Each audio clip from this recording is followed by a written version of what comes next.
Hello everyone, I am Professor Nayan Asne, Department of Information Technology, Parvati Vaigyan Bamose College of Engineering, Bagoli. So, in this session, we'll start with the Unit 4 of Software Development and Modeling subject. The Unit 4 is Object-Oriented Design, which is totally based on the points which is given below.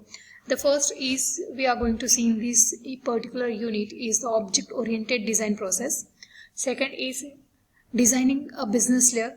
We are going to see the points which will under the point of designing the business layers. Then again subpoints of the designing access layer, okay, which contain the object relation system, object relation mapping, table class mapping, table inherited classes, designing the access layer, and some other subpoints also.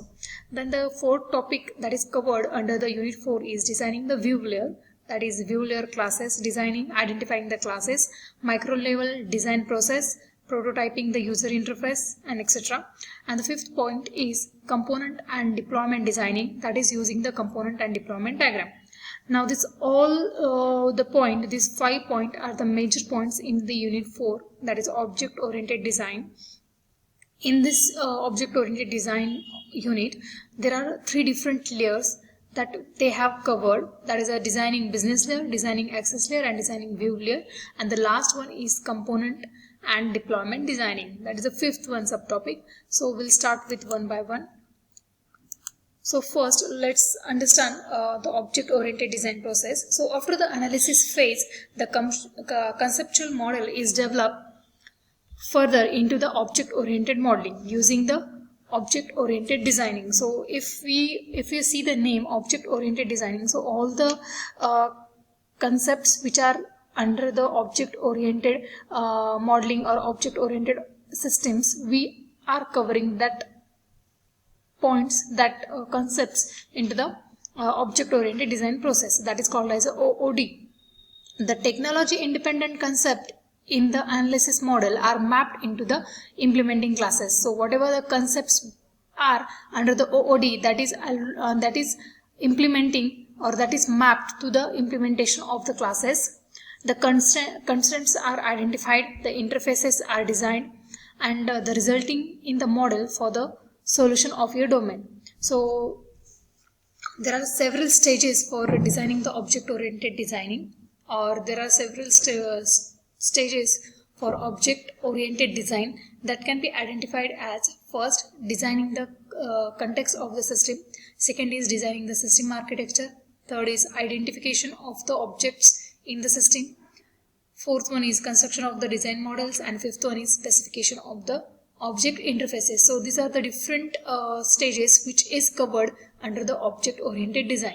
Now if you talk basically about the introduction of this particular unit will always will give you the basic concepts of the object oriented designs, that may have your inheritance, your abstractions, your objects, your classes, your polymorphism. That is the basic concepts in which we are going to develop the software. Okay, we are using this object oriented constraints, we are using this object oriented rules mapping for implementing the analysis phase, implementing the design which is drawn or which is come up with the analysis phase. So whatever we have collected in analysis phase is modeled into the actual implementation using the object oriented design process in object oriented design phase. So the object oriented design phase can be have the different stages that are listed here. The first one is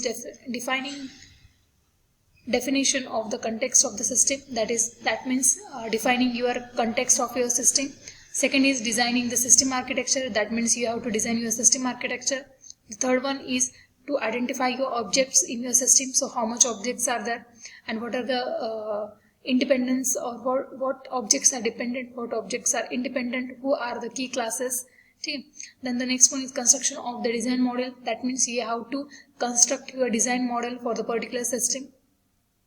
And last one is specification of the object interfaces, so you have to specify the different interfaces for your objects. So moving to the next, so there are the different things which needs to be understand while you are designing a software in OOD, that is object oriented designing process. So the first one is the system design.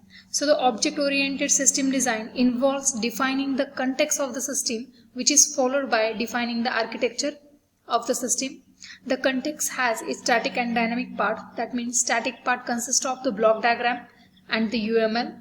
That will be also you can say the flow chart. And the dynamic part consists of the how this object or the system is interacting with the environment. So the system design will contain two parts. First is the context of the system and second is your architecture. Okay? Or the dynamic part. First is the static part and second is the dynamic part. So static part contains your context, that is your flowchart, that is your UML diagrams, and the dynamic part contains how the system interacts in the environment. So these two concepts are covered under the system design. Then the next point is object oriented decomposition. That means dividing the large system into the smaller unit, or we can say the less complex unit. So the divide and conquer principle is applied here to identify the object which is involved in the system and the interaction between the objects who are taking place in the development process. So that needs to be understood. So the second point is your object oriented decomposition. That means the large system is decomposed or put it into the less complex system or the smaller system. The next is you are identifying the concurrency. So the concurrency allows more than one object to receive the event at the same time and more than one activity to be executed at the simultaneously. So we need to understand, we need to identify what number of concurrencies are there in your system. So third point to be understand in object oriented design process is you are identifying the concurrency. The next one is identifying the patterns. That is, while designing the application, some commonly accepted solutions are adopted for some categories of the problems that is already developed or already previously available. So we can directly use the patterns, we can identify the pattern of the problem and we can directly use this previously developed problem to our solution if they are identified or if they are matched. So there are the number of patterns which are available. So the examples are like a fade pattern, the model view separation pattern, the observer pattern, model view controller pattern, publisher subscriber pattern, and the proxy pattern. So these patterns are the solutions which are already developed for some category of the problem. Then next comes controlling the event. So during the system design, the event that must occur in the object of the system need to be identified and approximately deal with the it. So the controlling events, we can say there are a number of events in the system. That can be a single event, the call event, then time events are there, some change state events are there. So that events are controlled and identified. The next one is handling the boundary condition. So this stage address to the initial and the termination stage of your system, and as well as the subsystems. The next is your object design. That means you have to identify the object of the systems. The object of the system needs to be identified first and their details are designed. So it contains the number of stages under it, that is called as also sub-stages of the object designing. The first one is the object identification. The next one is object representation. The next one is classification. The next one is the operation. Then algorithm design, designing of the relation, and implementation of the control. So these stages are under the object design. You have to identify the object, you have to represent the object, you have to classify the operations which are going to be performed on that object.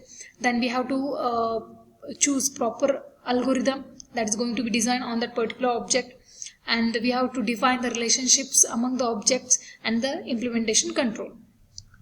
Then next is packaging the classes. That is, the large and complex project are modeled into the smaller modules, as we have seen earlier in this also in object oriented decomposition. That is, the large system is decomposed into the small module. Same as packaging of the classes means the large system gets divided or get decomposed into the number of small units, and that small units combinedly called as a packages. So the large and the complex project are modeled into the smaller modules during the object design. The classes and the object are grouped together, which is called as a packages. So the multiple groups to be work cooperatively in the project. So the multiple groups can work cooperatively in the project. Sorry. So aim of the packaging is hiding the internal information from the outside world, coherence of the event, and construction of the physical model.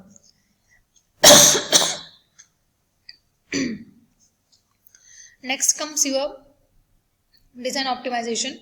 That means aim of design optimization is to minimize the cost in terms of your time, space, and the other meters. So you can optimize the design and then you can actually implement it. So before implementation, the design should always optimize so you can get the efficient project.